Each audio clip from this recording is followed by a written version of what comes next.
नमस्कार दोस्तों, मैं राइटर संगला कहान एक बार फिर से आप सभी दोस्तों का स्वागत करती हूं। आओ कुछ लिखे चैनल पर।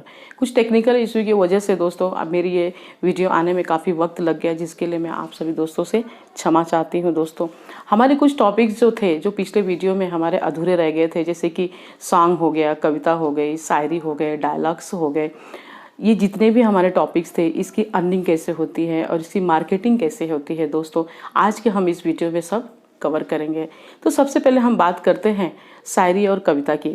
शायरी और कविता दोनों एक ही कैटेगरी की होती है दोस्तों, हम सब जानते हैं।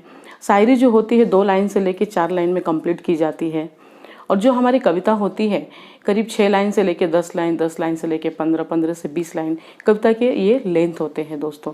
तो सबसे पहले आपको ये पहचानना है कि आपने किस कैटेगरी की कविता लिखी है, जैसे कि राजनीति पे हो गया, या फिर आपने रोमांटिक कविता लिखी है, या फिर आपने कमर्शियल तरीके से लिखा हुआ है। कमर्शियल आप कुछ लोगों को बताना चाहते हो, तो आप पहले अपनी कैटेगरी को पहचान लीजिए, उसके बाद ही आप किसी कवि सम्मेलन में भाग ले सकते हो दोस्तों।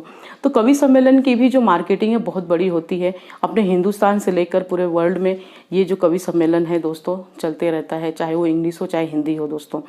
अब हम बात करते हैं शायरी की। अगर आप शायरी लिख रहे हो तो आप छोटे छोटे कॉलम में शायरी लिख के आप जो हमारे मैगजीन होते हैं, जो हमारे पेपर होते हैं, उसमें भी आप अपने आर्टिकल दे सकते हो। और कविताओं की भी आप छोटे छोटे बुक्स बनाकर मार्केटिंग कर सकते हो। अगर आपको लगे कि आपकी जो कविता है वो स्कूल या कॉलेज के बच्चों तक भी पहुंचना चाहिए, साफ सुथरी कविता है, कमर्शियल कविता है, तो आप वहाँ के जो स्कूल के जो पब्लिशर होते हैं, जो वहाँ पे बुक्स छपती है, उनकी जो पब्लिशिंग कंपनी होती है दोस्तों, उनसे आप संपर्क कर सकते हो और अपनी कविता उनके सामने रख सकते हो दोस्तों। अब हम आते हैं सॉन्ग के ऊपर। अगर आप लिरिक राइटर हो तो आपको यहाँ पे भी यही पहचानना है कि आप किस तरह की लिरिक लिखते हो, क्योंकि जो लिरिक्स होते हैं बहुत, उनकी भी अलग अलग कैटेगरी होती है। जैसे कि आप रैप लिख रहे हो, या फिर आप ठुमरी लिख रहे हो, दादरा लिख रहे हो, गज़ल लिख रहे हो, ये बहुत सारी कैटेगरी अपने सॉन्ग की होती है।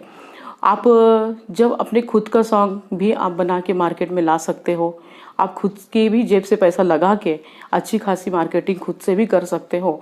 और उसके बाद अगर आपको लगे कि नहीं आप अच्छे लिरिक राइटर हो, तो आप किसी कंपनी से भी संपर्क कर सकते हो, क्योंकि कुछ कंपनियां ऐसी होती हैं दोस्तों कि अपने लिए वो लिरिक्स राइटर रखती हैं, तो वहाँ पे भी आप संपर्क कर सकते हो। और आज की डेट में तो दोस्तों की OTT कंपनी ही जो है, हमारी सोशल मीडिया जो है, वहाँ पे भी बहुत अच्छे अच्छे ऐप्स हैं। वहाँ पे भी हमको उस चैनल पे बहुत सारी ऐसे ऐप्स आए हुए हैं कि हम अपने सॉन्ग को बहुत आसान तरीके से मार्केट में दे सकते हैं और लोगों तक पहुँचा सकते हैं, और उसकी भी अच्छी खासी अर्निंग होती है दोस्तों। अब हम आते हैं अपने डायलॉग्स के ऊपर। अगर जो डायलॉग्स होते हैं दोस्तों, कुछ राइटर्स ऐसे होते हैं कि वो अपनी कहानियाँ लिखते हैं या स्टोरी लिखते हैं, वो डायलॉग्स नहीं लिखते हैं। डायलॉग्स के लिए वो दूसरे राइटरों को अपने पास रखते हैं और उनसे काम कराते हैं दोस्तों। सीरियल वाले हो गए, या फिर पिक्चर के हो गए, या किसी भी तरीके के जो राइटर होते हैं, तो वहाँ पे भी आप उनसे जुड़ सकते हो और डायलॉग्स के लिए आप उनसे मिलकर उनके साथ काम कर सकते हो। अब आप मुझसे जुड़ना चाहते हो तो आप खबरी ऐप डाउनलोड करके आप मुझे वहाँ पे फॉलो कर सकते हो, संगला प्रोडक्शन ऑडियो के जरिए दोस्तों। और आप अपनी स्टोरी के जरिए आप कुछ अर्निंग चाहते हो, टेलिंग करना चाहते हो दोस्तों, तो आपके जोक्स हो गए या शायरी हो गए या फिर आपकी कहानियाँ हो गई, तो आप खबरी ऐप डाउनलोड करके वहाँ पे अपना अकाउंट ओपन कीजिए और आप वहाँ से अच्छी खासी अर्निंग कर सकते हो दोस्तों। और आपसे भी एक चीज़ का ध्यान रखिए कि आपकी जो कंटेंट है, आपकी जो कहानियाँ हैं, वो किसी से मिलती जुलती नहीं रहनी चाहिए, ना ही किसी की कॉपी होनी चाहिए दोस्तों, नहीं तो आपके जो अकाउंट है वो डिलीट हो सकते हैं, बंद हो सकते हैं। तो आज के लिए दोस्तों बस इतना ही। आप मेरे चैनल को सब्सक्राइब कीजिए, बेल आइकन दबाइए, और मेरे इंस्टाग्राम पे जाकर आप मुझे फॉलो कर सकते हैं दोस्तों। तो आज के लिए बस इतना ही। नमस्कार।